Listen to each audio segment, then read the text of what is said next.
Coming up on today's edition of Locked On Eagles, day 2 of the 2022 NFL Scouting Combine included a lot of information reported that should interest the Eagles. That's coming up next right here on Locked On Eagles. You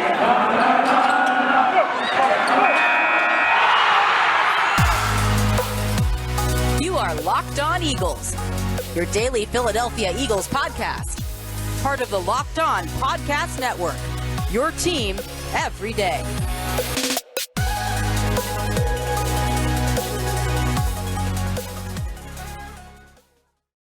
We thank you for making Locked On Eagles your first listen each and every day. Welcome in, Eagles fans, to a Friday edition of the show. It's episode number 5 of 5 this week, downloaded into your phone wherever you get the podcast. We are available on all platforms, also in video form as well, on our YouTube channel, Locked On Eagles. We're on Twitter at Locked On Birds and at DBLC LOE. Today was day 2 of the 2022 NFL Scouting Combine in Indianapolis. It was time for the offensive linemen and the running backs to hit the field. To be honest, not going to lie, I put the least amount of stock in this day of all of them, just because obviously with the combine, it's only one piece of the puzzle, and you use the tape to really formulate the majority of your opinions regardless on a prospect. But especially when it comes to offensive linemen, it was actually the fastest offensive line group in combine history based on how fast they ran in the 40-yard dashes. But when it comes to offensive linemen and running backs, I really just care about the tape. I put the least amount of stock in the combine with these positions, especially offensive linemen.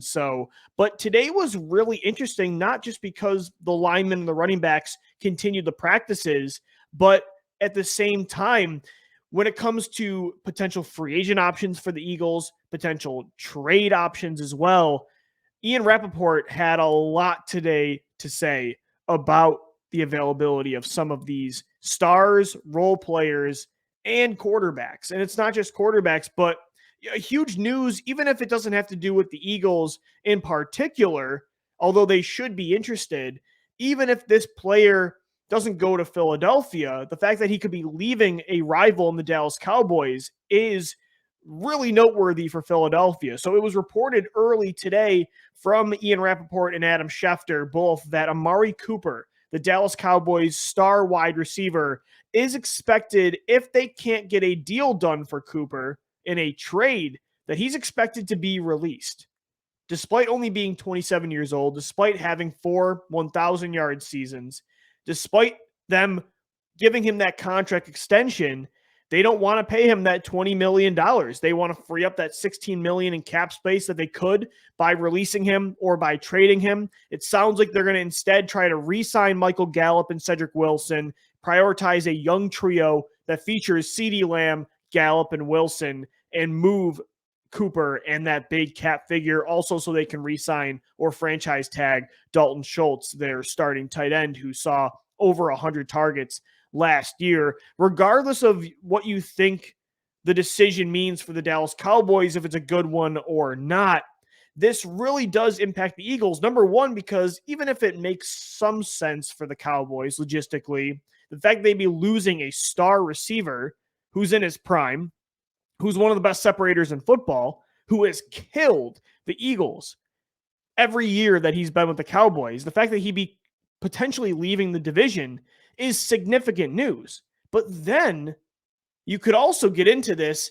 Is he actually going to leave the division? Could Philadelphia, could the Eagles be interested in Amari Cooper? And the question that I want to ask is, because I think it's a long shot that Amari, although you could see that revenge angle, kind of like Deshaun Jackson had when he wanted to go to Washington after Philadelphia released him in 2014. Maybe Cooper wants to play Dallas twice a year. But I think it's very unlikely that Cooper would choose the Eagles over a contender like the Packers or the Chiefs or the Buffalo Bills or a team like that, a high caliber passing offense with a star quarterback.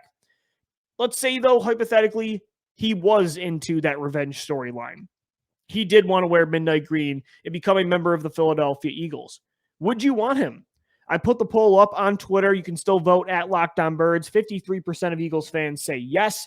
47% say no. And I can see both sides, and I can see why this poll is kind of split. I'm torn, to be honest with you. I see the positives and the negatives. The positives for potentially targeting Amari Cooper, like I said, he's only 27 years old. He's one of the best route runners in football. He's smack dab in the middle of his prime. You could pay him while Devontae Smith and Quez Watkins are on rookie deals. Like, this is a 27-year-old that is worth investing in, that if you want to kick the can down the road and backload some of the money, or, pay him up front, you could kind of afford that right now. Also, you could replicate the Cowboys trio of receivers last year that I was extremely jealous of. Cooper, CeeDee Lamb, and Michael Gallup. If you have Devontae Smith, Quez Watkins, and Amari Cooper, that's very similar, right? You have Amari Cooper, you have your young star receiver in Devontae Smith, who is, to me, just as good as CeeDee Lamb, if not better, heading into year 2. I think Lamb's better right now, but I would think that they're in the same tier. And then Quez Watkins is your burner, underrated third receiver like Michael Gallup was for the Cowboys. So you could have that trio. You could kind of afford to pay him right now. The timeline makes sense. And you have 3 receivers that can make you a passing offense again. Let's face it. The Eagles want to be a passing attack. And if Jalen Hurts is going to develop, or if the next quarterback is going to have success, having Amari Cooper, Devontae Smith, and Quez Watkins with Dallas Goedert and Miles Sanders as well, and Kenneth Gainwell, their receiving ability, maybe you draft another tight end, there's going to be no excuses for that quarterback. You're going to build a very pass-friendly environment. And especially, I learned yesterday watching the receivers at the Combine, and I heard Charles Davis talk about this, how maybe some guys should consider playing corner. The other advantage that you would have with Amari Cooper in Philadelphia, you'd have one of the best trios in football. And I think there is a significant talent gap right now when it comes to the depth of receiver in the NFL compared to cornerback.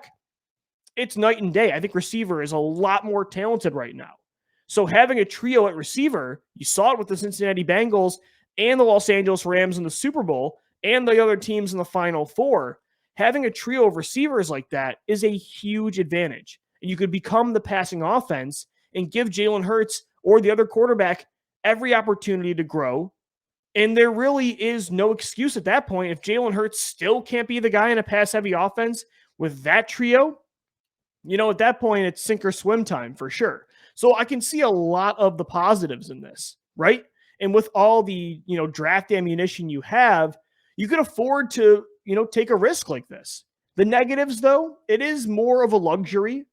You don't necessarily need Amari Cooper, considering the money you'd have to place in him, since you have Devontae Smith as your wide receiver 1. You have Quez Watkins. You might want to use that money towards more pressing needs. And there's a lot of other good wide receiver 2 options that would be cheaper. Having Cooper in this pool of available options is only going to help push some of those other guys down. And again, it's not your top receiver. You don't necessarily have to have Cooper in Philadelphia. So because of that, I could see why you would hold off. I think with the draft, with other free agent options, there's other avenues that you could take for sure. And this isn't necessarily a move that Philadelphia has made in the past, but it is something to consider for sure. It would be extremely enticing. So I'm not sure. Keep an eye on that. No matter what, though, even if he isn't an Eagle, the fact that Amari Cooper could be leaving the NFC East is huge because, again, I don't know. I mean, there's been a lot of Eagle killers over the years. Deshaun Jackson was one of them. I mentioned when he went to Washington. Amari Cooper has been the biggest thorn in the Eagles' defensive side for years now when it comes to divisional matchups. It's been brutal. And so the fact that he could be leaving Dallas is that's good news for Eagles fans, even if the Eagles didn't explore that avenue or if Cooper did not see the Eagles as an interesting fit. Somebody that might see the Eagles as a good fit, or at least the Eagles could see them as a good fit, is on the defensive side of the football at the linebacker position. We're going to get into that coming up next. It looked like there was a report today that the Eagles might be interested in one particular free agent linebacker. That's coming up next right here on Locked On Eagles. And guys, today's show is sponsored by Bet Online. Look, football might be over, but you have the offseason. You can bet on combine props, where free agents, where Amari Cooper is going to land, right? Where is the first quarterback going to go in the 2022 NFL draft? Who are the Eagles going to take with those 3 first-round draft picks. You can bet on all of that, as well as the NBA, March Madness, NHL, UFC, boxing, all of it at betonline.net. They remain the best spot for all your sports scores, podcasts, and news this season. From the latest odds, totals, player performance props, to where the next fired coach is going to land, betonline.net is the number one spot for all your sports betting needs. Make sure you head over to the website today. It's betonline.net, or you can download their mobile app on your mobile device and learn more about the trends in action, because BetOnline is where the game starts. All right, Eagles fans, Louis DiBiase joining you on this late night Friday edition of the show, wrapping up another week of podcasts for you, available on all of our podcast platforms. We're in video form as well on YouTube, and we're on Twitter, always talking birds, at Locked On Birds and at DiBiase LOE. So I talked about the possibility of Amari Cooper in segment one being released by the Dallas Cowboys. Would the Philadelphia Eagles be interested? Or would Cooper price himself out and choose another team?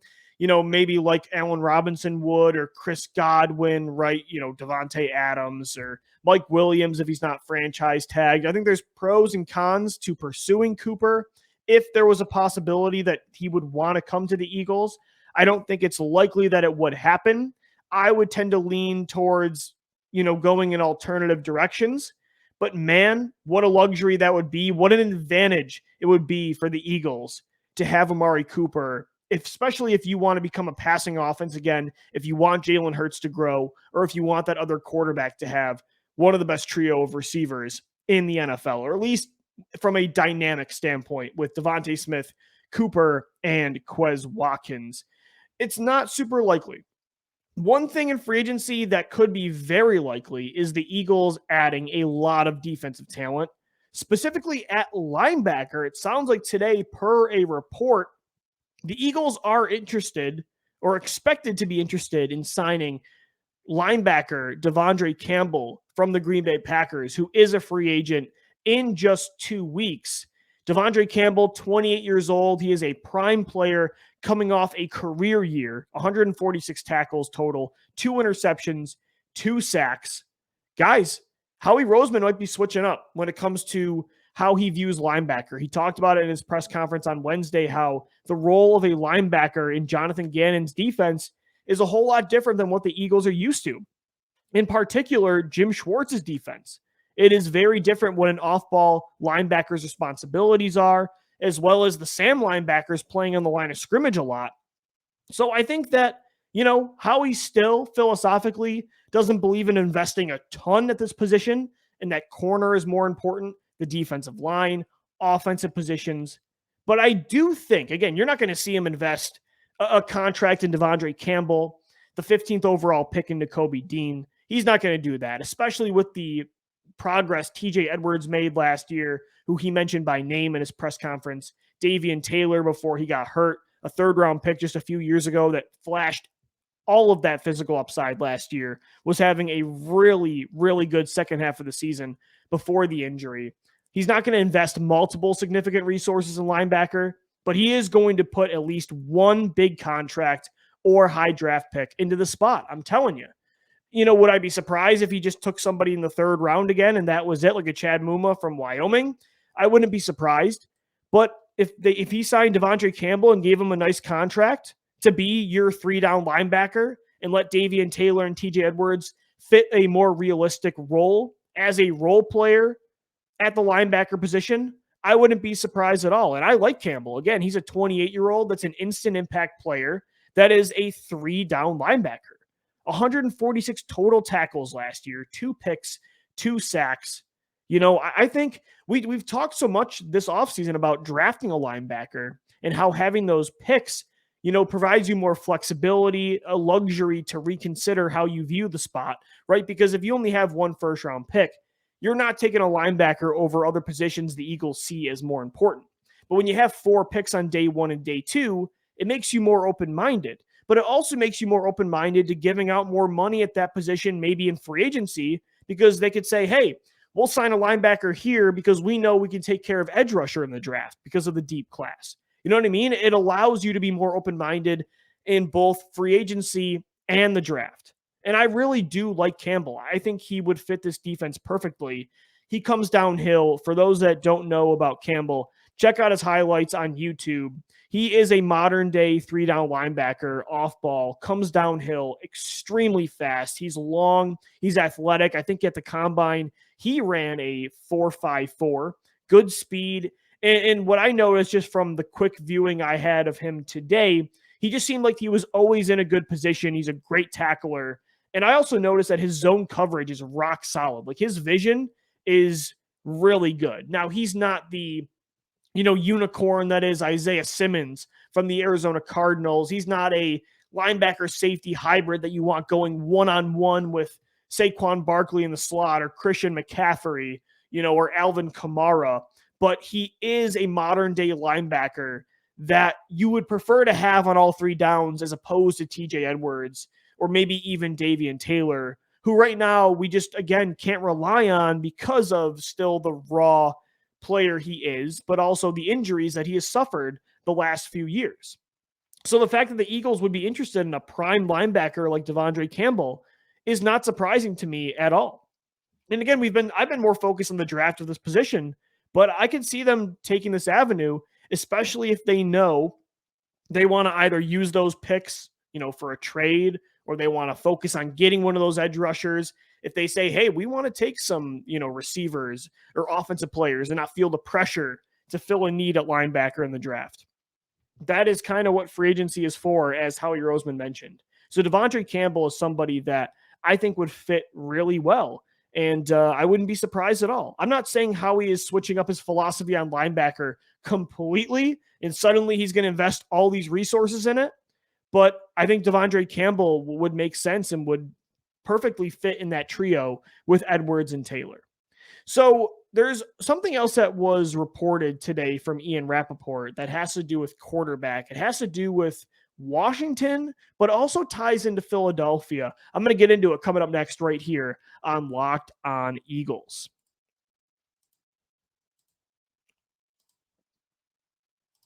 Guys, before we do dive into some quarterback talk, before we wrap up the show, want to give a shout out to another one of our sponsors. It's Built Bar. It's the time of year that I've pretty much given up on my New Year's resolutions. I should say at least in previous years, but in 2022, not going to do it. We're going to stick to eating right, and that's all in thanks to Built Bar. It honestly doesn't even feel like a resolution because it feels like I'm eating candy bars. But I'm not. I'm eating Built Bars. They're covered in 100% chocolate. It's all of the flavor of a candy bar, but it's none of the guilt. 130 calories, 4 grams of sugar, 4 net carbs, and 17 grams of protein. In every bar, they're low calorie, high protein. Replace your candy bars with these delicious Built Bars. You've got flavors like mint brownie, coconut almond, and this month, love me some white chocolate. They've got white chocolate cookies and cream. And right now they also have their puff bars, which are the first ever protein infused marshmallow. They're fluffy, they're marshmallowy. They're not just a protein bar, they're a treat. And they have some awesome flavors for the puffs as well. Cinnamon churro, coconut marshmallow, banana cream pie. Trust me, these are going to be your new favorite flavors. Head over to built.com today and make sure you use our promo code LOCKED15. It's LOCKED15, and you'll get 15% off your order. Once again, it's promo code LOCKED15, LOCKED15 for 15% off at built.com. All right, Eagles fans, Louis DiBiase wrapping up this Friday edition of Locked On Eagles. It's the end of day 2 of the 2022 NFL Scouting Combine. The offensive linemen and running backs were on the field today. It does conclude the offensive portion of the workouts. Tomorrow starts with the edge rushers. You've got the defensive linemen still, linebackers, corners, and safeties this weekend. We have you covered on our YouTube page and our podcast platform. We'll have a bonus episode for you recapping the defensive workouts late on Sunday night. So that will be coming up for you in just a few days as the combine continues. What I also like about the combine, though, outside of just, the workouts and the draft portion of it, is the information that comes out, right? Because there's so much networking going on. Every team is down there, general managers, front office members, coaches, scouts, reporters. And when that happens, there tends to be news that is leaked. like Devondre Campbell potentially being somebody the Eagles are targeting in free agency at linebacker, like Amari Cooper being expected to be released by the Dallas Cowboys.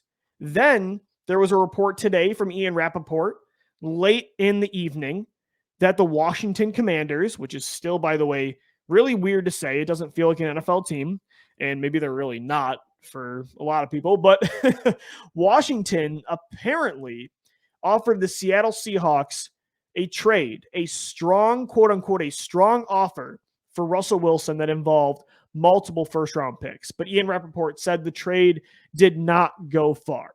And so this has me thinking.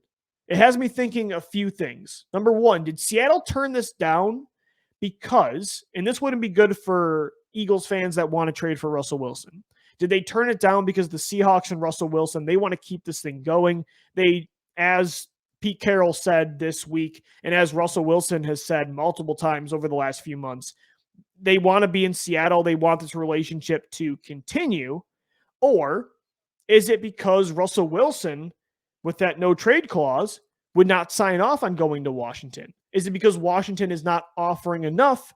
John Schneider said, the Seahawks GM, a few days ago, although Pete Carroll said they don't want to trade Russell Wilson at this time, John Schneider said that, he was fielding calls, that, he would listen to anything, which every general manager says. But with this in particular, it is something to keep a close eye on, considering they didn't, leave it completely closed. They left the door open just a bit. And so the reason that this trade didn't go far is what I'm more interested in than the fact that it actually didn't happen. Because in either way, it's not a great sign for the Eagles if they wanted him. He mentioned last week that the West Coast suits him better when he was asked directly on the Today Show about being traded, maybe to a team like Washington. But one thing to feel good about if you're Philadelphia is the reason Russell Wilson could have not signed off on this deal. Yeah, it might have to do with location and not wanting to be on the East Coast, not wanting to be with, Philadelphia or Washington. But it also could just be because he doesn't want to join an inept organization that, let's face it, is, corrupt.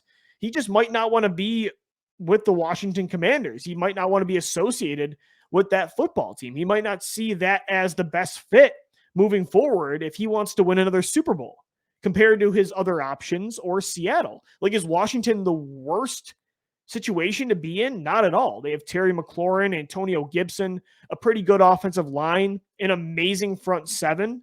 That is a good team. Ron Rivera, a good head coach. Like, if they did have a good quarterback, they would be a really good football team. But is it the ideal situation, especially for what that organization is at the top? Probably not when you have a no trade clause and you can pick your preferred destination if you want to be traded. So that might be the silver lining here if you're an Eagles fan, still holding out hope that the Eagles could trade for Russell Wilson because of that fact, and also the fact that the Eagles would have more to offer Washington in the form of more draft picks, maybe somebody like Jalen Hurts to offer as well in a package. So again, it's not great news. Russell Wilson has said he doesn't want to play on the East Coast. Seattle is kind of, they haven't shut the door, but they don't sound like they're, all in on a Russell Wilson trade. But there are still reasons to believe that this thing could still happen for sure. But it was interesting to hear today that, Washington they're desperate for a quarterback. Like, they've just come out and publicly said they're going to explore all avenues. So if they can't trade for Russell Wilson or, Deshaun Watson or anything like that, they're definitely going to draft somebody in the first round or pick up some free agent. They're not going in again with Taylor Heineke or Ryan Fitzpatrick next year. Because again, like the Eagles, Washington realizes that, hey, if you don't have the quarterback, it doesn't matter how good this roster is, it can hold you back. And we want to maximize this window. And it's a tough spot to be in when you're good, not great. And it's hard to be in that spot because finding that quarterback when you're in that position, it's tougher because you're not picking at the top. So you got to find a way to trade for someone or sign a free agent. All right, guys, that's going to do it for today's edition of Locked On Eagles. Thank you so much for making Locked On Eagles your first listen each and every day. Make sure you're following as well Locked On NFL, Locked On Experts covering the biggest stories across the league every Monday through Friday in less than 30 minutes. It's free and available wherever you get your podcasts. I'm Louis DiBiase signing off for today's edition of Locked On Eagles. Make sure you subscribe to the show wherever you get the podcast, and we're in video form as well on YouTube. Hit us up on Twitter at Locked On Birds, at DiBiase LOE. I'm going to go. My voice is clearly given out, but I'll see you guys on Sunday night. As always, thank you for downloading. Thank you for listening and watching, and let's go Birds.